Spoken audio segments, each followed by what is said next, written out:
नमस्कार, स्वागत छ दर्शकवृन्द यहाँहरूलाई कार्यक्रम विशेष सन्दर्भमा। म रोहन श्रेष्ठ। विशेष सन्दर्भको आजको यस श्रृङ्खलामा हामी मूलभूत रूपमा भन्नुपर्दाखेरि पछिल्लो राजनैतिक अवस्था र त्यो राजनैतिक अवस्थाले निम्त्याइरहेको निराशा अनि विभिन्न राजनैतिक दलहरूले आफ्नो आफ्नो हिसाबले गरिरहेको आन्दोलनका घोषणा लगायतका विषयमा आज हामी कुराकानी गर्न गइरहेका छौँ। त्यसको लागि आज हामीसँग हाम्रो स्टुडियोमा नेकपाको दाहाल नेपाल पक्षका नेत्री देवी खड्का आज हामीसँग हुनुहुन्छ। स्वागत छ यहाँलाई। धन्यवाद। कस्तो दिन आयो यो नेकपाको दाहाल नेपाल पक्षको नेत्री भनेर चाहिँ चिनाउनु पर्ने दिन?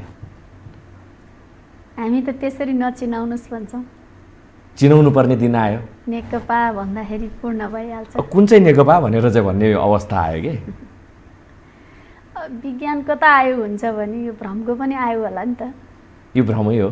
भ्रमै हो। शाश्वत सत्य चाहिँ के हो? शाश्वत सत्य त नेपालको संविधान हो। राष्ट्रको समग्र राजनीतिको हकमा पार्टीभित्रको कुरो गर्ने हो भने विधान हो, विधानका धाराहरू हुन्। त्यसमा त विधानले जे व्यवस्था गरेको छ पार्टीको परिभाषा त्यही अनुसार खोज्यो भने हामी को लिगल को इलिगल, हामी को आधिकारिक को गैर आधिकारिक त्यो विधानले छुट्याइदिन्छ। होइन अब व्यक्तिका स्वरका आधारमा अब चाहिँ बलको आधारमा खोज्यौँ भने चाहिँ यस्तै कन्फ्युजन हुन्छ। तर प्रधानमन्त्रीले त कम्युनिस्ट पार्टीभित्रको विधानकै कुरा गर्ने हो भनेदेखि नम्बर 1 अध्यक्ष जो छ उसैको नै पार्टी रहन्छ, उसैले नै भनेको जस्तो हुन्छ भन्ने किसिमका स्टेटमेन्टहरू बारम्बार दिनुभएको छ। राजनीतिक दल सम्बन्धीको ऐन छ हामी कहाँ। हाम्रो लोकतान्त्रिक व्यवस्था भनेको दलीय व्यवस्था हो मूलतः। त्यसो हुँदा त्यो दलीय व्यवस्थामा दलहरूको अस्तित्व, दलहरूको पहिचान निर्धारण गर्ने मूल संविधानले पनि अझ त्यही संविधानद्वारा निर्देशित राजनीतिक दल सम्बन्धीको ऐन हामीसँग छ। त्यसो हुँदा राजनीतिक दल सम्बन्धीको ऐनको धाराहरूमा के व्यवस्था छ भनेर हेर्दाखेरि हामीले भेट्टाइ नै हाल्छौँ। त्यो व्यक्तिले के भन्छ के भन्दैन, कसले ठुलो स्वरले बोल्यो कसले सानो स्वरले बोल्यो, ठ्याक्कै विधानले चाहिँ के भन्छ अलिकति अझ स्पष्ट पारिदिनु न। हाम्रो विधान एकदमै हाम्रो विधानमा त पल्ला कसको भारी भन्ने जस्तो के होइन। विधानले त धेरै कुरो भन्छ।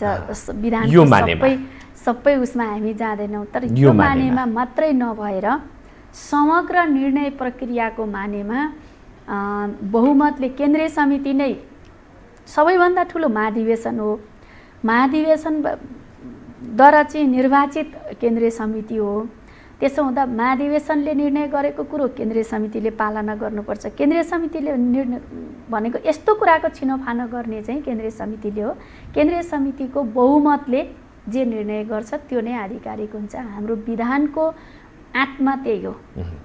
त्यसर्थ दल कुन फुटेको हो कि चोइटेको हो कि अथवा चाहिँ कुन आधिकारिकको गैर आधिकारिक भनेर हेर्नको निमित्त हाम्रो विधान हेर्नुहोस्।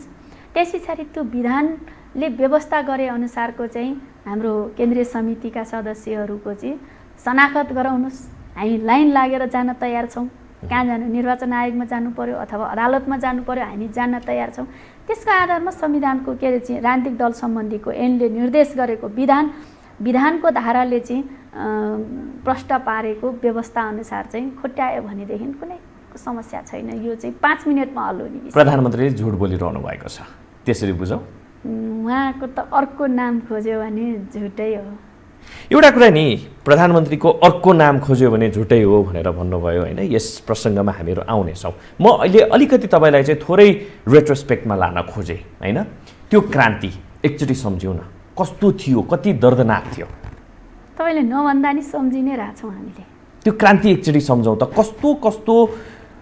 कस्ता पीडाहरू, कस्ता दुःखहरू चिरेर आज यहाँसम्म आइयो, थोरै सम्झौँ त एकचोटि। हाम्रा दर्शकहरूको लागि पनि थोरै ताजा होस् त्यति बेलाका क्षणहरू। ठिक हो। क्रान्ति मात्रै नभएर नेपालको 70 वर्षको कम्युनिस्ट आन्दोलनमा दुःख कष्ट हैरानी बेहोरेर आएका लाखौँ कार्यकर्ता आज गाउँमा छन्। गाउँका दूरदराजमा त्यो कर्णालीको हुम्ला जुम्लाको उसमा, त्यस पछाडि अब सुदूरपूर्वको ताप्लेजुङदेखिबाट लिएर दोधारा चाँदनीसम्म ती लाखौँ कार्यकर्ता नेकपाको जो चाहिँ 50औं वर्षदेखिबाट लगानी गरेर आएको कार्यकर्ताहरू छन्। त्यसर्थ यहाँनिर अहिले यस्तो पनि एका टिप्पणी मैले त्यो बाहिर त जान खोजेको होइन, गुनासो नि होइन, तर एउटा पक्ष बुझिदिनको लागि अनुरोध गर्छु म। एकदमै त्यही पार्टीको कार्यकर्ता भएको हिसाबले गर्दाखेरि सजिलोसँग भनिदिनुहुन्छ नेताहरू सबै उस्तै हुन्, नेताहरूको एउटाको पक्ष अर्कोले लिन्छ, त्यो सबै गराउने चाहिँ अथवा यो देशलाई यथास्थितिबाट अग्रगमनमा लानको निमित्त चाहिँ झोले कार्यकर्ताहरू बाधक भए, नेता भक्त कार्यकर्ताहरू बाधक भए भने जस्तो गरेर स्वतन्त्र विश्लेषकहरूको केही टिप्पणीहरू पनि आइरहेको छ। एउटा कुरो के सत्य हो भने नेपालमा राजनीतिक दलभित्र कार्यकर्ताहरू पर्याप्त मात्रामा छन्, यो कुरो सत्य हो। त्यसो हुँदाखेरि अलिअलि बाक्लो पेशेवार लामो समयदेखि लागेका कार्यकर्ताहरू छन्। ती कार्यकर्ताहरू यो चाहिँ सत्य होइन कि फेरि अहिले कस्तो भएको छ भन्दाखेरि 5%ले बैमानी गर्दाखेरि 95% को चाहिँ राष्ट्र जनता समाजप्रतिको इमान्दारितालाई क्वेसन उठाइदिने यहाँ त कस्तो भयो भने नि 5% चाहिँ इमान्दार 95% चाहिँ बेइमान जस्तो चाहिँ देखियो कि अहिले त्यस्तो देखिएको छ, तर त्यो होइन। 5% मात्रै बेइमान छ, 95% इमान्दार छ, 10%ले अवसर पाएको होला भन्नाले के त्यही 5%ले नै हालिमुहाली चाहिँ बढी भइरहेको हो। त्यहीले त्यो भ्रष्टीकरण त्यसले गरेको छ। तर 95% मान्छे कार्यकर्ता के छ त भन्दाखेरि समाज परिवर्तन, एउटा समुन्नत समानतामा आधारित समाजको सपना बोकेर हिँडिरहेको छ। पूजा त फेरि शक्तिकै हुन्छ नि त। अर्को एउटा कुरामा शक्तिमा मात्रै होइन, जस्तो शक्ति तपाईले 5% चाहिँ 95% इमान्दार छन्, 5% मात्रै बेइमान निस्के र त्यही बेइमानको हातमा चाहिँ मुलुकको तालचा साँचो पुग्यो भनिरहँदाखेरि त्यही 5% त शक्तिको पुजारी त हो नि त। त्यही शक्तिमा उनीहरू पुगेको कारणले गर्दाखेरि आज यस्तो चाहिँ अवस्था सृजना भयो। कता गयो इमान्दारिता भन्ने कुरा यस्तो अवस्था सिर्जना भयो, यो एउटा सत्य हो। त्यसो हुँदा यो सत्यको जिम्मा लिन हामी पनि तयार छौँ। नैतिक हिसाबले एउटा स्वतन्त्र नागरिक अथवा फरक विचारधारा राख्ने व्यक्तित्वले त भन्न पाउँछ, भनिरहनु भएको नि छ। नेपाली काङ्ग्रेसका दिग्गज केही नेताहरूले पनि भनिरहनु भएको छ यो नेकपाले दोष लिनुपर्छ भनेर, केही प्रतिशत लिन्छौँ। तर हामीले बुझेको सिद्धान्त के हो भन्दा माओले भन्नुहुन्छ कि क्रान्ति मुखमा आउँदाखेरि प्रतिक्रान्ति घाँटीसम्म आएको हुन्छ है, रोकाउने। त्यो घाँटीसम्म आएको प्रतिक्रान्तिको नायकको रूपमा आज त्यो 5% विकार कार्य गरिरहेकाहरूले आज यो अवस्थामा पुगेको छ। त्यसर्थ यो घाँटीसम्म आएको प्रतिक्रान्तिलाई कन्ट्रोल गर्ने जिम्मा पनि त्यो भनेको क्रान्तिकारीहरूको दायित्व हो। त्यसर्थ मैले एउटा अनुरोध के गर्छु भन्दाखेरि हामी आज विकल्प खोजिरहेका छौँ, क्रान्तिको विकल्प खोजिरहेका छौँ, समग्र क्रान्तिको। स्वतन्त्र वाम बुद्धिजीवी अथवा चाहिँ विश्लेषकहरू अथवा गैरवाम विश्लेषकहरूले आज झोले कार्यकर्ता दास कार्यकर्ता भनिरहँदाखेरि यसको मर्म पनि छ। एकातिर म अनुरोध गर्छु, यदि 50 वर्ष 60 वर्ष 70 वर्ष लाएर बनाएको आफ्नो इतिहासप्रति वफादार भएको हो, न कि नेताको डर र चाहिँ कुनै लोभ। इमान्दारिता भन्ने कुरा त गौण हुँदो रहेछ नि हाम्रो मुलुकमा, भएन र? होइन, बाथ कहिलेकाहीँ बेइमानहरूको बहुमत हुँदाखेरि कहिलेकाहीँ हावा नै त्यसै गरी बहन्छ होइन। बेइमान अब सरसर्ती हेर्ने हो भने त्यत्रो 10 वर्षको चाहिँ सशस्त्र जनयुद्ध होइन, अझ तपाईँले भन्ने हो भनेदेखि त 70 वर्षको चाहिँ हामीले इतिहास हेर्नुपर्छ भनेर भनिरहँदा त्यो 70 वर्ष 10 वर्ष यत्रो मानिसको चाहिँ बलिदानी, यो प्राप्त उपलब्धि, यो लोकतन्त्र, यो गणतन्त्र आज खतरामा छ।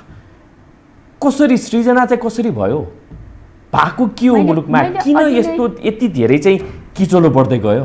मैले अघि नै भने इतिहास जहिले पनि अग्रगमन अगाडि बढिरहन्छ, पछाडि यथास्थितिमा बस्दैन। यदि यथास्थितिमा राख्न खोज्यो भने पछाडि धकेलिन्छ।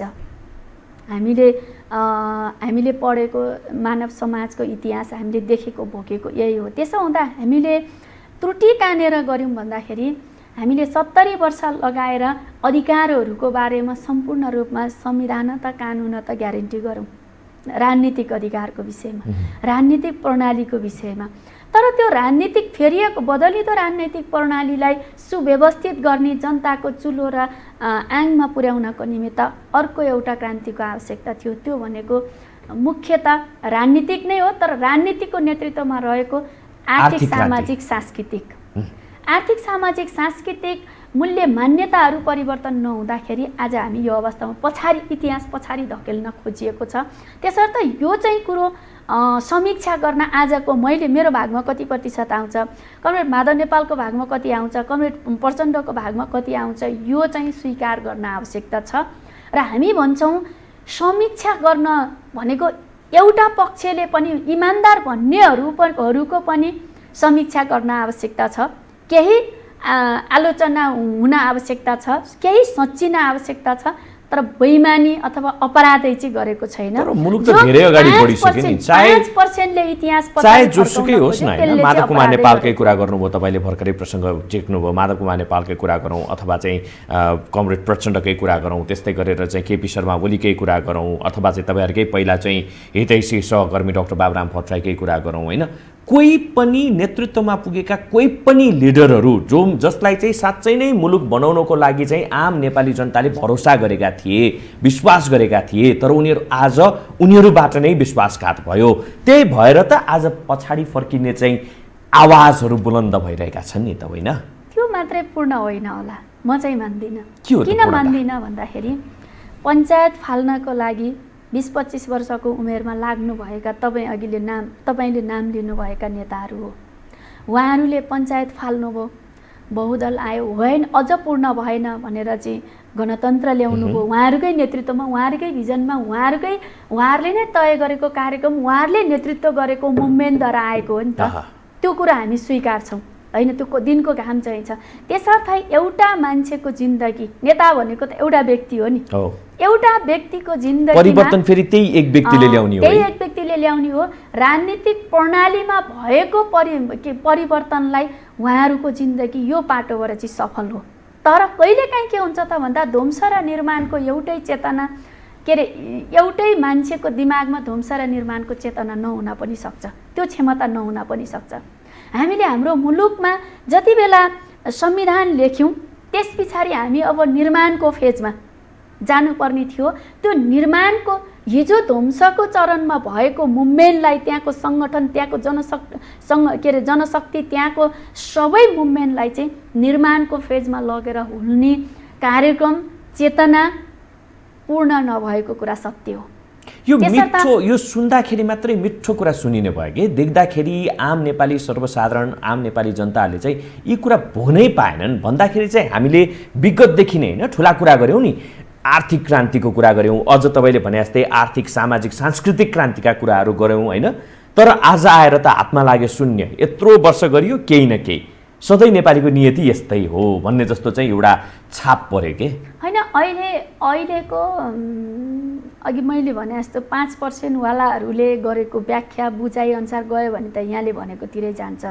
तर हाम्रो मेहनत भनेको अहिलेको यो आन्दोलन, अहिलेको यो मुभमेन्ट, अहिले हामी जे मेहनत गरिराखेका छौँ, यो चाहिँ प्राप्त राजनैतिक उपलब्धिलाई, संवैधानिक कानुनी अधिकारहरूलाई जीवन व्यवहारमा उतार्नको निमित्त आर्थिक सामाजिक सांस्कृतिक रूपान्तरणको खोजी गर्ने, त्यसको सिद्धान्त प्रतिपादन गर्ने, त्यो सिद्धान्तलाई लागू गर्न सक्ने सङ्गठन बनाउने, त्यो सिद्धान्तलाई बोक्न सक्ने, व्याख्या गर्न सक्ने खालको नेतृत्व निर्माण गर्ने अभियानै हो हाम्रो। यो आन्दोलनको बीचबाट जन्मन्छ, अब जन्मन्छ यो आन्दोलन, सधैँ सङ्क्रमणकाल, यो त राजनीतिक इतिहास त त्यही हो। राजनीतिक भनेको जहिले पनि के हो त अन्तर्विरोधै अन्तर्विरोध हुन्छ, अन्तर्विरोध विहीन हुँदैन। तर अन्तर्विरोधले त अमेरिका जस्तो समृद्ध मुलुकमा त अहिले चाहिँ विडङ्गो भइराखेको छ भनेपछि शान्त समानता मानव समाज हुँदै होइन, त्यो कल्पना नगरे हुन्छ है।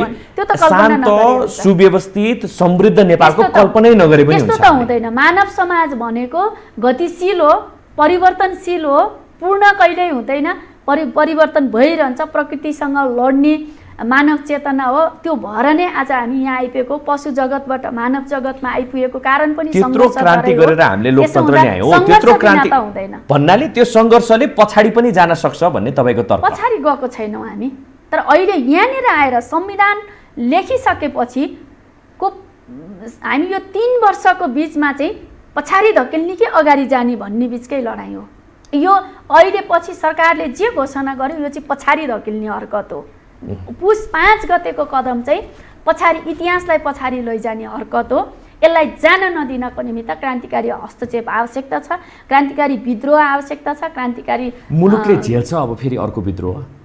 प्रचण्डले पनि बारम्बार भन्नुभएको छ हैन, अब शाकाहारी आन्दोलन सकियो भनेर भन्न खोजेको अर्थ के हो? अब हामी चाहिँ फेरि एकपटक मेरो चाहिँ टाउको चिलाएको छ, टाउकोमा लट्ठी खानको लागि हामी तयार छौँ भनेर भनिरहनु भएको छ। यसको अर्थ के हो? नेपाली तपाईँले पनि त्यो इङ्गित गर्नु होइन, परिवर्तन भन्ने कुरा स्टेटस कोमा बस्दैन, परिवर्तन चाहिन्छ भनेर भनिरहँदाखेरि फेरि अर्को क्रान्तिमाथि फेरि अर्को क्रान्ति भनेपछि नेपाली मिस्टेक यो एकदमै नराम्रो। हामीले आर्थिक क्रान्ति अब सकियो, राजनीतिक अब चाहिँ परिवर्तन सकियो भन्ने ढङ्गले यदाकदा नेकपाकै नेताहरूबाट नि गयो नि।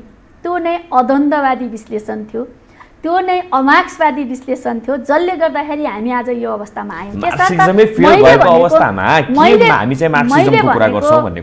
मैले भनेको मार्क्सिजम फेल भएको छैन, विश्वबाट मार्क्सिजमको महत्त्व त झन् बढ्दैछ। पुँजीवादी मुलुकहरू, साम्राज्यवादी मुलुकहरू आज जसरी सङ्कटग्रस्त हुँदैछन्, मार्क्सिजमको महत्त्व त बढ्दैछ, कहाँ फेल भएको छ? मैले त देखाएको छैन। आज मार्क्सका पुँजीहरू चाहिँ बढी पढ्ने र त्यसलाई चिटिङ गर्ने चाहिँ भएको छ।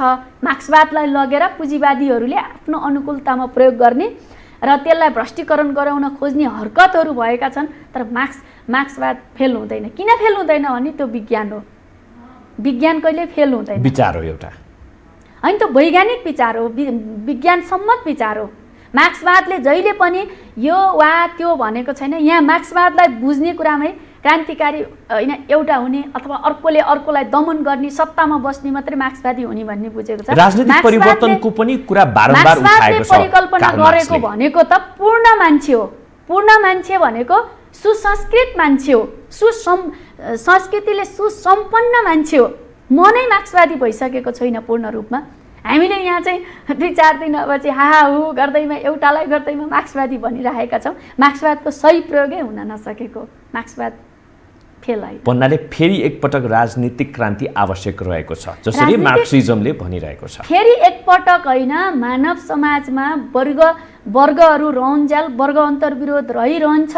वर्ग अन्तर्विरोध रहिरहँदासम्म राजनीतिक टसल भइरहन्छ। सबै नीतिको मूल नीति राजनीति हो। त्यसो हुँदाखेरि सधैँभरि चलि नै रहन्छ। तर यहाँले भने जस्तो अहिले आतङ्कित नहुनुहोस्, हामी ठुलो विप्लवले भने जस्तो अर्को कुनै भनेको छैन, हतियारबाट लडाइँ लड्ने, इतिहास पछाडि जाने त्यो भनेका छैनौँ। तर मैले अलिकति यहाँनिर टाउको चिलाएको जवाफ पनि उहाँले व्यक्तिगत रूपमा त के भन्नुभयो अलग कुरो हो। तर आजको आवश्यकता के हो भने संस्थागत रूपले हामीले के देख्दैछौँ भन्दाखेरि इतिहास यति मात्रै होइन, तर अहिले जे गरिएको छ संविधान र प्रणाली फेल गराउने काम गरिएको छ। यो काम भनेको चाहिँ मार्क्सवादीको मात्रै काम होइन, यो सिङ्गो समाजको गैर मार्क्सवादी पुँजीवादीहरू विचारधारा राख्ने अथवा पार्टीगत हिसाबले यो नेपाली काङ्ग्रेसको लगायत अरू दलहरूको, मधेसवादी दल सबैको आज चासो किन भएको छ त भन्दा संविधान फेल भयो नि। बिना संविधानको, बिना कानुनको सरकार चलाउन खोजिरहेका छौँ नि हामीले। यो चाहिँ अराजकतामा गयो देश, पछाडि धकिल्यो, निरङ्कुशतामा जान खोज्यो। त्यसर्थ यसलाई सच्याउने पहिलो दायित्व हो। यो हाम्रो पार्टीभित्रको एउटा पार्टीको मात्रै एजेन्डा होइन, न कि अझ नेताको मात्रै। किन यस्तो भएर बिच्किएका होला नै प्रधानमन्त्री केपी ओली? त्यो उहाँलाई नै सोध्नुहोस्, उहाँको बारेमा चाहिँ। किनभने तपाईँहरूले पनि त केही न केही कुरा चाहिँ मिलिसकेपछि न पार्टी एकता गर्नुभएको हो होइन? त्यो त ग्रासरुटसम्म त पुग्यो नि त, कार्यकर्ता लेभलसम्म त पुग्यो। त्यही कारणले गर्दाखेरि मैले सोध्दैछु कि के कुराले पहिला के थियो उनी, ताकि तपाईँहरूले चाहिँ घाँटी जोड्नुपर्ने अवस्था आयो, अथवा चाहिँ चुनाव जित्नको लागि मात्रै एउटा चाहिँ स्वार्थ सिद्धि मात्रै हो? त्यसमा पनि एउटा प्रश्न चिन्ह छ। अथवा चाहिँ उनी साँच्चै नै पहिला ठिक थिए, पछि चाहिँ उनले बिस्तारै यस्तो किसिमको चाहिँ गतिविधि गर्दै गए? कसरी बुझ्ने? पहिला ठिक भएको होइन, उहाँ त पहिला पनि यस्तै हो जस्तो लाग्छ। या माओवादीको पनि तत्कालीन त्यति बेलाको माओवादीको पनि एउटा स्वार्थ सिद्धिको एउटा जरिया मात्रै हो? त्यो त्यो पनि एउटा समीक्षाको विषय चाहिँ होला। तर मूल कुरो के हो त भन्दा कार्यदिशा मिलेको हो। नेकपा एमाले पनि 9औं महाधिवेशनद्वारा चाहिँ अब आधारभूत रूपमा जनवादी क्रान्ति सम्पन्न भयो, समाजवादी क्रान्तिमा जाने भन्यो। नेकपा माओवादी त्यति बेलाको नेकपा माओवादीले पनि विराट हेटौँडा सम्मेलनबाटै त्यही कुरो ल्याइसकेपछि एउटै कार्यदिशा भएको दुईटा कम्युनिस्ट पार्टी एउटै देशमा किन आवश्यक भन्ने कोणबाट छलफल चलेको। त्यहाँभित्र व्यक्ति भनेको त अस्थायी हो, नेतृत्व भन्ने कुरा त अस्थायी हो, नेता भन्ने कुरो अस्थायी हो। मुख्य कुरो चाहिँ पार्टीको कार्यदिशा हो। पार्टीको कार्यदिशा मिलेको कारणले गर्दाखेरि पार्टी एकता भएको हो। अब उहाँले त पार्टीको कार्यदिशै मान्दिनु भएन, विधानै मान्दिनु भएन, त्यो चाहिँ अपवाद हो। यसको मतलब सिद्धान्तको आधारमा कार्यदिशाको आधारमै पार्टी एकता भएको थियो, यो दावाका साथ भन्छौँ हामी। आज पनि त्यही भएको कारणले गर्दा सिद्धान्त कार्यदिशा मार्क्सवादमा विश्वास राख्नेहरू एक ठाउँमा छौँ भन्नाले उनी बिस्तारै परिवर्तन हुँदै आए। नै उहाँको त व्यक्तिगत स्वभाव त त्यति बेला पनि त्यस्तै थियो होला। हामीले जस्तो प्रचण्डको अनुहार हेरेर, प्रचण्डको आचरण हेरेर, केपी कमरेडको आचरण हेरेर पार्टी एकता गरेको होइन नि त। पार्टी विधान, पार्टीको दस्तावेज, पार्टीको कार्यदिशा हेरेर चाहिँ पार्टी एकता गरेको हो नि त। पार्टीको कार्यदिशा त मिलेकै हो त्यति बेला। नेता खराब भएपछि त्यो कार्यदिशालाई लत्यायो, यो त अपवाद हो। प्रधानमन्त्रीले भनिरहेका छन् हैन, सहयोगै गरेनन्, पार्टी भित्रैबाट पनि मलाई सहयोग भएन, त्यही भएर आज चाहिँ यस्तो किसिमको चाहिँ एकदम हार्स डिसिजन चाहिँ मैले लिनु पर्यो भन्ने किसिमको चाहिँ अभिव्यक्तिहरू दिइरहनु भएको छ। सहयोग पनि नगर्ने अनि प्रधानमन्त्रीले चाहिँ यसो गरेर उनले आफै पनि भनिरहेका छन्, जसले चाहिँ संविधान यो गैर संवैधानिक हो भनेर भनिरहेका छन्, एकपटक गएर धारा 75 र त्यस्तै गरेर 85 चाहिँ 76 र 85 चाहिँ एकदमै साफसँग चाहिँ पढेर आउनुहोस् भनेर पनि भनिदिनु भयो क्या उहाँले त। उहाँले त जे पनि भन्नुहुन्छ, उहाँको बारेमा त्यति धेरै छलफल नगरौँ न। यो कानै टटाइसक्यो जनताको सबैको नि। सबैले अब त्यो सामान्य राजनीतिको कहरा नपढ्नेले पनि के हो भनेर बुझिसकेको छ। त्यसर्थ म त्यति धेरै आज चाहिँ मलाई बाध्य नपार्नुहोस् न। यो धेरै गाली गरिसक्यो, धेरै भनिसक्यो। तपाईँहरू अब आफै नै गाली गर्दै आन्दोलनमा चाहिँ सरिक हुँदै हुनुहुन्छ। त्यही त नगर्ने अब मलाई। अब के गर्ने भन्नेमा चाहिँ सोध्नुहोस् बरु। अब के गर्ने त? अब हामी पहिलो कुरो नेपाली समाज संविधानलाई लत्याउने काम भइरहेछ, सिस्टमलाई फेल गराउने काम हरकत भइरहेको छ। यसलाई सच्याउने यो भनेको संयुक्त मोर्चा, यो भनेको राष्ट्रिय एजेन्डा हो, यो एउटा पार्टी विशेषको एजेन्डा होइन। यसलाई सच्याइएन भनेदेखि देशै कोल्याप्स हुन्छ। संविधान नभएको देश अथवा चाहिँ कानुन नमान्ने देश, कानुन नमान्ने सरकार, त्यो लोकतान्त्रिक सरकार हुन सक्दैन, त्यो निरङ्कुशतातिर जान्छ। त्यसर्थ पहिलो दायित्व हाम्रो यो हो। अहिले चाहिँ बाध्यकारी छौँ हामी। त्यसर्थ हामीले हाम्रो पार्टीले आह्वान गरेको 9 गतेको जनप्रदर्शनलाई पनि हामीले बाध्यताले आह्वान गरेका छौँ। त्यसर्थ आइदिनुहोस्। त्यो हाम्रो लागि होइन, माधव प्रचण्डको लागि होइन। यहाँ मान्छेहरूले के भ्रम फिर्ता, केपीको ठाउँमा प्रचण्ड अथवा माधवलाई लैजानको निमित्त यो आन्दोलन त्यो बिल्कुल होइन। हामीले संविधान बचाउनको लागि, प्रणाली बचाउनको लागि, नेताको लागि जनता कहिलेसम्म चाहिँ सडकमा आइदिनु पर्ने? परिवर्तनलाई उपलब्ध एउटा नेतालाई प्रधानमन्त्री बन्नको लागि, बनाउनको लागि अथवा चाहिँ कुर्सीसम्म पुर्याउनको लागि जहाँ पुगेपछि उनीहरूले जनतालाई चटक्कै बिर्सिन्छन्। उनीहरूको लागि जनता कहिलेसम्म आइदिनु पर्ने? त्यो पनि अहिलेको यस्तो चाहिँ महामारीको बेलामा। जनता आउँछ। जनता किन आउँछ कि कार्यकर्ता आउँछ? यहाँले भने जस्तो कार्यकर्ता त्यो पनि ठिक हो, कार्यकर्ता नि आउँछ। सम्भवतः कार्यकर्ता मात्रै आउँछन् होला। कार्यकर्ता मात्रै तर there is a difference between जनता एन्ड कार्यकर्ता नि त होइन र? जनता र कार्यकर्ता बीच त फरक छ नि। जनताको साथ अथवा कार्यकर्ताको साथ। मैले भने जस्तो जनता केलाई भन्ने, त्यसो भए कार्यकर्ता नागरिक होइन। त्यसरी हेर्ने हो भने त सिङ्गो मुलुकमा नै सबैजना नै एक हिसाबले भन्यो भने त जनतै हो। त्यो एङ्गलबाट हेर्ने हो भने रहेछ त पर्सि हेरौँ न, 9 गते हेरौँ न। 9 गते पछाडि बहस गरौँला। जनता प्रारूप चाहिँ के हुन्छ म्याम तपाईँहरूको आन्दोलनको? हजुर, प्रारूप चाहिँ के हुन्छ? 9 गतेबाट चाहिँ तपाईँहरू चाहिँ अब विशाल रूपमा चाहिँ आउने भनेर भनिरहनु भएको छ होइन? के छ, कसरी चाहिँ तपाईँहरूले प्लान फेरि पनि दोहोऱ्याउँछु, यो हाम्रो पार्टीको आन्तरिक छुट्टै एउटा गोप्य निर्णय अथवा चाहिँ आन्दोलन होइन। यो सिङ्गो अन्तर्राष्ट्रिय जगतले निगरानी गरिराखेको, चासो गरिराखेको नेपालको सिङ्गो अन्तर्राष्ट्रिय चाहिँ लोकतान्त्रिक न्याय प्रणालीमाथिको छ। दलीय प्रणालीको चाहिँ होइन, अन्तर्राष्ट्रिय रूपमा त्यत्रो ठुलै दलीय व्यवस्थाको त्यत्रो संयन्त्र छ, त्यसले पनि हेरिराखेको छ। त्यसो हुँदा दलीय प्रणाली कोल्याप्स गर्ने कि बचाउने, लोकतन्त्र बचाउने कि जोगाउने, संविधान अनुसार सरकार चल्ने कि सरकार अनुसार संविधान फेर्ने भन्ने क्वेसन अहिले हाम्रो हाम्रो नेपालको सामु छ। त्यसर्थ यो कुनै एउटा दल विशेषको के हुन्छ, कसरी जाने, के गर्ने भन्ने कुरो होइन। यति हो, लोकतन्त्र पुनर्बहाली नहुँदासम्म, सरकार अनुसारको संविधान होइन कि संविधान अनुसारको सरकार नचल्दासम्म, सार्वभौम सत्ता संसदमा निहित, जनतामा निहित भनेको जनताद्वारा निर्वाचित जनप्रतिनिधिले कार्यकारीलाई चलाउने भन्ने छ, त्यो बहाली नहुँदासम्म हामी सडकमा रहनु हाम्रो दायित्व हो। त्यो चाहिँ रहन्छौँ, हामी यति भन्न सक्छौँ। त्यसो हुँदा आन्दोलन कसरी जान्छ, के हुन्छ, अदालतले के निर्णय गर्छ, अर्कोले बिल्कुल शान्तिपूर्ण हो। यति बेला धुमचापा गर्नु कसलाई बौलाको कुटले टोकेको छ र? लट्ठी खानु मन लाग्यो भने भएर सोधिहालेको। त्यो त कुन प्रसङ्गमा भन्नुभयो, के भन्नुभयो त अलग कुरो हो। तर बिल्कुल, तर आन्दोलन भनेको नापेको जस्तो हुँदैन, त्यो अलग कुरा हो। तर नितान्त शान्तिपूर्ण आन्दोलन हो, शान्तिपूर्ण हुँदै पनि आइरहेको छ, यहाँले देख्नु भएको छ। यत्रो त्याग बलिदानी गरियो होइन, आजसम्म यो अवस्थामा आइयो। पटक पटक जनताले चाहिँ माओवादी पनि भनेनन्, एमाले पनि भनेनन्, काङ्ग्रेस पनि भनेनन्, सबैलाई साथ सहयोग गर्दै आजसम्म आइयो। कहिलेसम्म यसरी चाहिँ आउने? कहिलेसम्म? खालि निहित एउटा स्वार्थपूर्तिको लागि भन्नको लागि त तपाईँले भर्खरै भन्नुभयो यो चाहिँ संविधानको रक्षाको लागि हो। यस्ता ठुला कुराहरू विगतका आन्दोलनहरूमा पनि गरेका थिए, तर परिवर्तन शून्य। परिवर्तन अघि तपाईँले भने जस्तै त्यही 5%ले लगे परिवर्तन। तपाईँलाई म एउटा कुरो भनौँ, भन्नुहोस्। यहाँले के भन्नुहुन्छ भने एउटा विश्लेषण उल्टो कोणबाट पनि भइरहेको छ के, सुल्टो गर्ने जिम्मा त तपाईँहरूको पनि हो नि त। लागि कार्यकर्ता झोले भए अनि कार्यकर्ताको लागि जनता भइदियो भन्ने कोण, अर्को कोणबाट नि विश्लेषण गरौँ न। मलाई एउटा कुरा नि हामी त पोजिटिभ एंगलबाट नेपाली जनताले नि मेरो यो कुरा चाहिँ पुरा गर्न एकदम श्योर प्लिज म आजभन्दा 20 वर्ष अगाडि के थिएँ, ग्रामीण क्षेत्रको छोरीलाई स्कुल पढ्न पठायो भने कुल बिग्रन्छ भनेर जम्मा एक दिन औपचारिक रूपमा स्कुल टेकेको म एउटा सामान्य किसानको छोरी थिएँ। म यहाँ कसरी आयो? आज तपाईँ र म बहस गर्ने ठाउँमा होइन, सारा कुरो कसले ल्यायो, केले ल्यायो? त्यही आन्दोलनले ल्याएको होइन, त्यही मुभमेन्टले ल्याएको होइन, त्यही प्रचण्डले नेतृत्व गरेको जनयुद्धले ल्याएको होइन। अनि आज मान्छेले के मात्रै भन्छ भन्दाखेरि यो जसले गर्दा यिनीहरू दास रहेछ, दास होइन। हामी हाम्रो इतिहासप्रति त्यो झोलामा म स्वतन्त्र विश्लेषकहरूलाई म फेरि दोहोऱ्याउन चाहन्छु, त्यो झोलामा मैले के देख्छु, मैले भोगेको, हिजो यातना भोगेको त्यो चित्कार मैले बोकेको झोलामा देख्छु।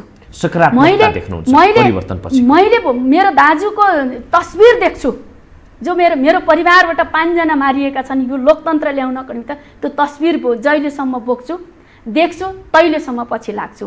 तपाईँ विश्लेषकहरूले यो कुरो म आज आह्वान गर्छु कि भनिदिनुहोस्, लाखौं कार्यकर्ताहरू पछि लागे नलाग्नको निमित्त अबको आधुनिक नेपालको चित्र यसरी अगाडि बढ्छ। तपाईँको PhD को थेसिसमा दिनुहोस्, तपाईँ अगाडि बढ्नुहोस्। माधव नेपाल र प्रचण्डलाई छोडेर यी लाखौं कार्यकर्ता यता लाग्छन् भन्नाले सकारात्मक परिवर्तनतर्फ हामी अगाडि बढ्यौं। नेताले समाज बनायो भन्न पनि त मिल्ला नि, मिल्दैन? मेरो उदाहरण दिएँ। आजभन्दा ठिक 100 वर्ष अगाडि सती प्रथा थियो। आज 33% महिला यहाँ पुग्यौं, जसको प्रतिफल म पात्रमा जाँदाखेरि म पात्र पनि हो। दलित महिलालाई मान्छे गनिँदैन्थ्यो, अहिले पनि म आमा मर्दाखेरि, महिला मर्दाखेरि रुनी कस्तो नादानी रहे, के आइनै मर्दाखेरि रुनी कस्तो नादानी रहेछ, मान्छे गनिँदैन्थ्यो, अहिले नि छ। तर त्यसलाई जबरजस्त तोडेर संविधानमा 33% महिला ग्यारेन्टी गर्ने, कानुन त सबै विभेद गर्नेलाई दण्डनीय गर्ने। आजभन्दा 5 वर्ष अगाडि मेरो गाउँकै कुरो भन्छु म, श्रीमती पिट्यो किन पिट्यो भनेर जाँदाखेरि मेरो श्रीमती पिटे मेरो कुरो तिमीलाई के मतलब, पल्लो घरकोलाई के मतलब भन्ने समाज होइन। आज हामीले त्यसलाई दण्डनीय अवस्था गर्यौं, घरेलु हिंसा ऐन बनायौं। त्यसर्थ यो सबै गरेको नेता, राजनीतिक विचार एकदमै यो परिवर्तन तपाईले नि एकदमै सकारात्मक कुरा गर्नु भएन। यो आन्दोलन पछि अथवा चाहिँ यो प्राप्त उपलब्धि पछि आएको सकारात्मकताको कुरा तपाईले गर्नुभयो। तर अर्को थरी विश्लेषण के पनि भनिन्छ नि, फेरि पनि अलिकति क्रिटिकल रूपमा जाउँ। तपाईँ शक्तिको नजिक हुनुहुन्थ्यो, त्यही भएर तपाईले त्यो फ्यासिलिटी, त्यो सुविधा पाउनुभयो। तर जो शक्तिका नजिक छैनन्, जो आम सर्वसाधारण छन्, जो चाहिँ भुइँमै बसिरहेका छन्, अझै पनि उठ्न सकेका छैनन्, उनीहरूको अवस्था त जिउँका तिउँ छन्। मैले अघि नै भने त्यो कुरा सत्य हो, म स्वीकार्छु। जो त्यही त शक्तिको नजिक जो छन् नि उनीहरूलाई मात्रै फाइदा भयो कि? यो सत्य हो। मैले अघि भनेको 100% कार्यकर्तामा 5% बेइमान छन्, अरू 95% इमानदार छन्। अहिले पनि परिवर्तनको लागि, नेताको लागि होइन, सबैको लागि आफ्नै इतिहास, वर्षौंको इतिहास, गुमाएको इतिहासलाई छोडेर कहाँ जाने भन्ने छ। अर्को कुरो, अवसर पाएको 10% भित्र मात्रै हो, 90% अवसर नपाएका, त्यही 10% भित्र पर्छु म ढाँड्दिनँ। तर म जस्तै त्यत्तिकै कुर्बानी गरेको 90% कार्यकर्ता चाहिँ छ, जसले नेताको सबै कुरो मन नपर्ला, नीति मन नपर्ला, तर आफ्नो इतिहास बिर्सन सक्दैन। यो बाध्यता छ।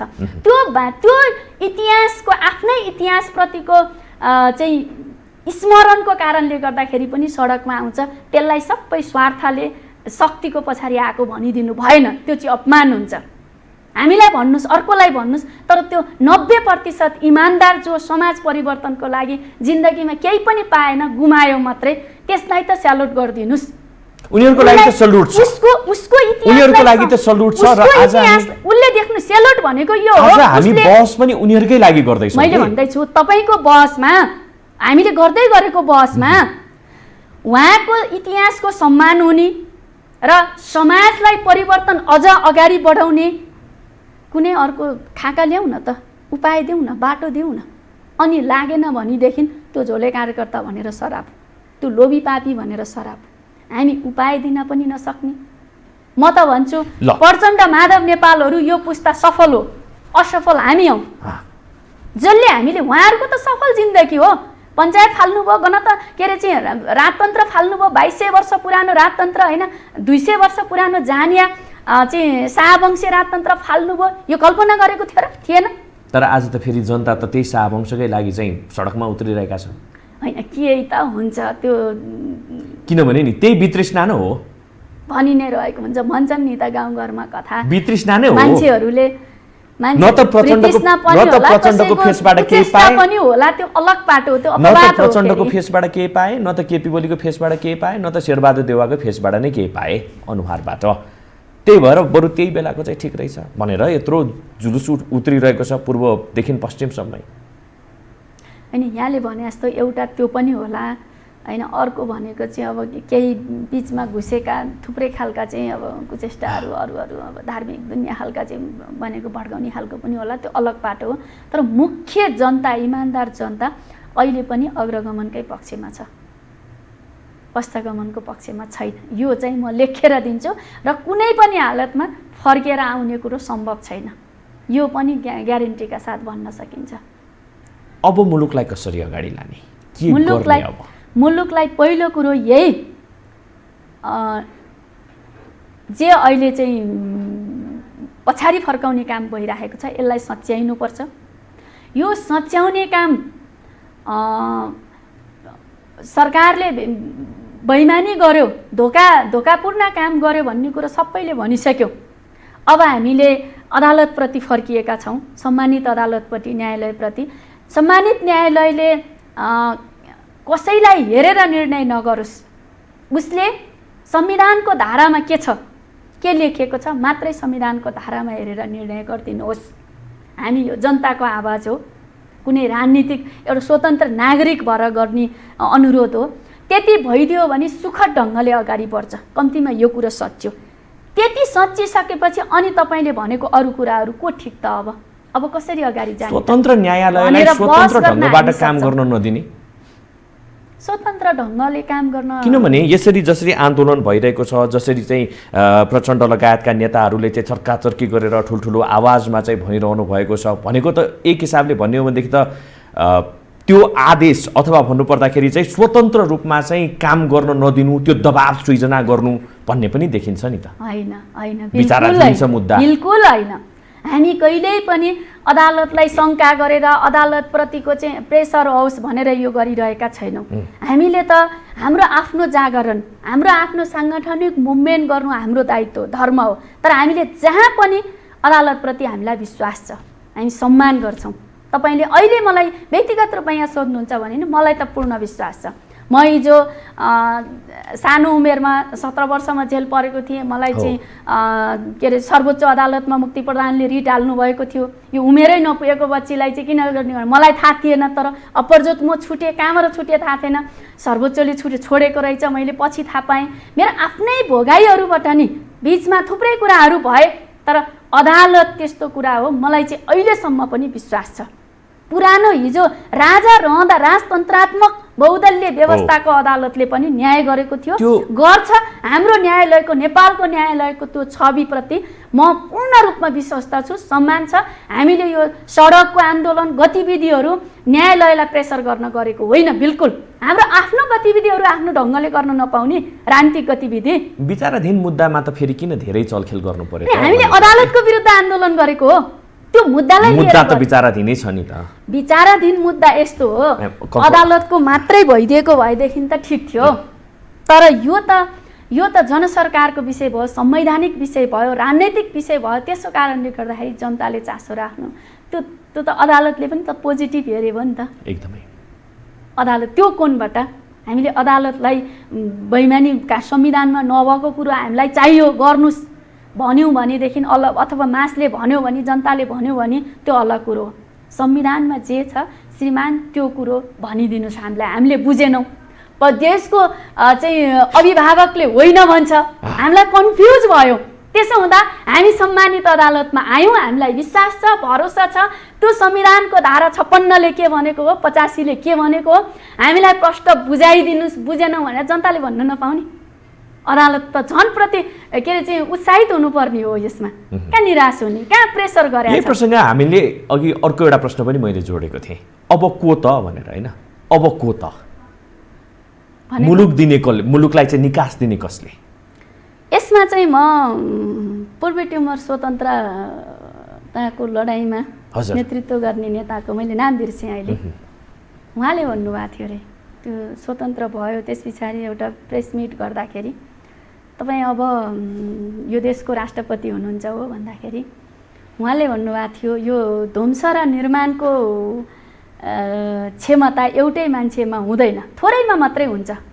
कमरेड माओमा भयो, चाइनामा होइन, रसियामा, अरू देश, थुप्रै देशहरूमा भयो केही, तर ममा चाहिँ त्यो छैन भनेर उहाँले इमान्दारीपूर्वक भन्नुभएको थियो। यो पूर्वी निर्माणको चेतना भएको मान्छे यो पूर्वी टिमोरभित्रै छ, निस्किन्छ र उसले निर्माण गर्छ भन्नुभएको थियो। उहाँकै कुरो सापट्टि लिएर यो नेपालमा हामीले अघि भनेको कुरो यो म स्वीकार गर्छु, होइन, सामाजिक आर्थिक रूपान्तरण, आर्थिक रूपान्तरण, त्यो पनि नयाँ संस्कृति सहितको आर्थिक रूपान्तरण। त्यो भनेको धनी त धेरै देश भएका छन्, तर त्यहाँ कुवेत छ, अरू छैन, राजा भएका देशहरू पनि छन्, तर स्वतन्त्रता सहितको समृद्धि चाहिँ ल्याउने चाहिँ त्यस्तो खालको नेतृत्वको चाहिँ अभावै छ, नयाँ पुस्ताबाट आउनुपर्छ भन्ने आह्वान हो। त्यो म सर्लका स्वीकार्छु। यसमा चाहिँ नयाँ पुस्ता भनेको यो फेरि कस्तो किसिमको चाहिँ पुस्ताको चाहिँ नेपाली नागरिकबाट परिकल्पना गरौँ, यही राजनीतिक दलहरूबाट गरौँ, अथवा यो राजनीतिक भन्दा बाहिरकोबाट गरौँ, अथवा परम्परावादी शक्तिका नै कुनै एउटा चाहिँ नयाँ पुस्ताबाट गरौँ, कसरी गरौँ? नेपाली नागरिकबाट आउनुपर्छ।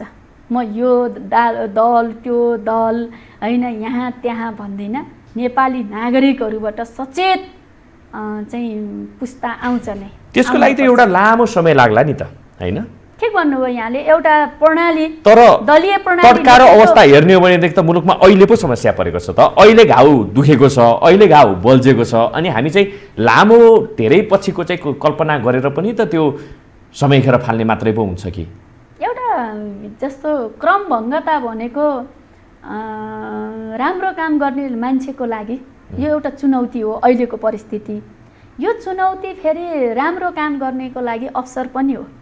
त्यसो हुँदा यो अवसरलाई देख्ने नयाँ पुस्ताहरू आयो भनेदेखि क्रमभङ्ग हुन्छ, हुनुपर्छ।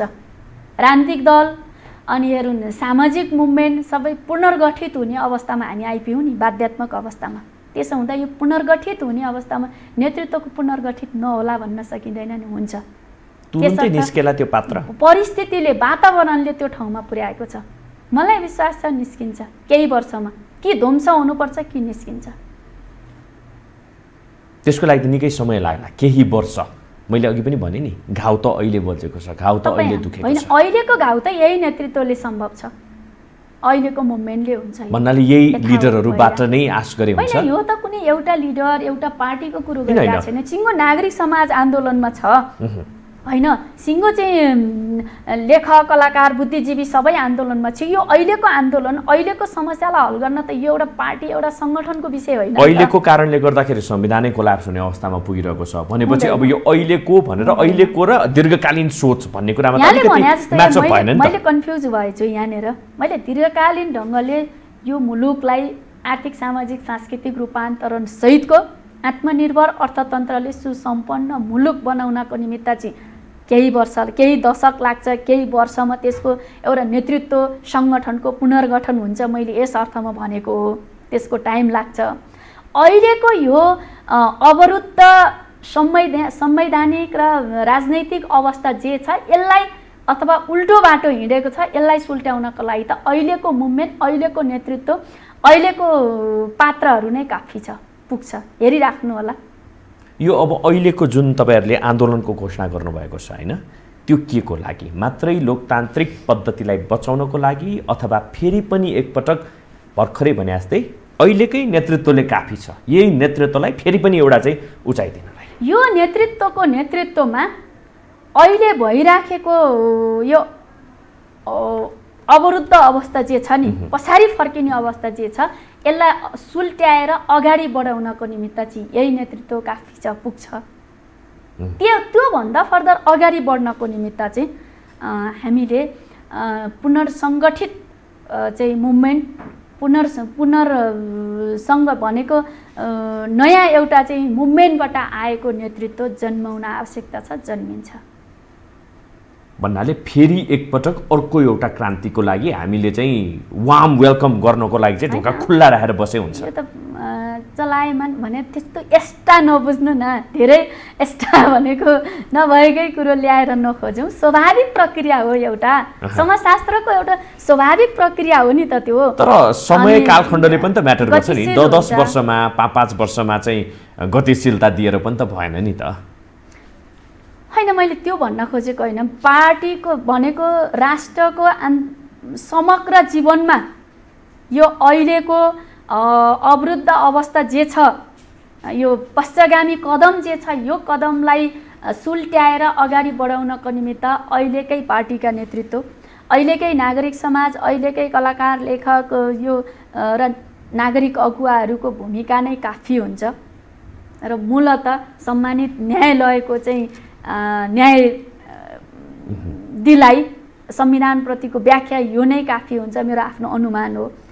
त्यसपछि हामीले समाजलाई एउटा नयाँ दिशामा लैजानको निमित्त खास गरी जनता, मैले अघि भने ठेट भाषामा भन्दाखेरि परिवर्तित संविधानको धारामा भएको अधिकार, कानुनका दफाहरूमा भएको अधिकार जनताको चुलो र जनताको आङमा पुर्याउनको लागि चाहिँ अर्को एउटा नेतृत्व, अर्को एउटा मुभमेन्ट, अर्को एउटा सङ्गठन, अर्को एउटा प्रतिबद्धताको आवश्यकता। भनेपछि त तात्कालीन माओवादीले अथवा तपाईँहरूले त झुट बोलिरहनु भएको रहेछ है देश र जनताको लागि। किनभने त्यति बेलामै भनिएको थियो नि त होइन, आर्थिक क्रान्ति त सकियो, अब आर्थिक सामाजिक सांस्कृतिक राजनीतिक क्रान्ति त सकियो भनेपछि त झुट बोलेर रहेछ नि त त्यति बेला। पात्रले भनेको थियो, तर किनभने एउटा नयाँ पात्रको अहिले आएर यो 10 वर्ष 15 वर्षकै टेन्युरमा हामी फेरि एउटा नयाँ पात्रको चाहिँ परिकल्पना गरिरहेका छौँ। अझ तपाईँको शब्दलाई सापट्टि लिने, तपाईँको वाक्यलाई सापट्टि लिने हो भनेदेखि त यो त नेभर एन्डिङ प्रोसेस हो। परिवर्तन समाजले चाहन्छ र त्यो परिवर्तन हुन्छ पनि भन्दाखेरि त झुक्क्याएको जस्तो पो छनक आयो त। कसरी झुक्क्यायो? जे परिवर्तन भयो, मैले फेरि पनि दोहोऱ्याउँछु कि मैले अघि भनेको व्याप्त राजनैतिक, क्षेत्रीय, वर्गीय, लिङ्गीय असमानताहरू कति थिए समाजमा? पर्याप्त मात्रामा थियो नि। नेपालको इतिहासमा तपाईँले म हजारौँ मान्छे लाइन लगाइदिन सक्छु कि जो मान्छे होइन, ठाडो गरी शिर गरेर बोल्नु हुँदैन हामीले मुखियाहरूको अगाडि, मालिकहरूको अगाडि भन्ने मान्छेहरूलाई जबरजस्त तिमी मान्छे हौ, मान्छे सबै समान हुन्छ भन्ने कुन मुभमेन्टले गरायो? कम्युनिस्ट मुभमेन्टले गराएको हो समग्रता, विशेषतः माओवादी जनयुद्धले गराएको। यो त ठोकुवा साथ भन्छु।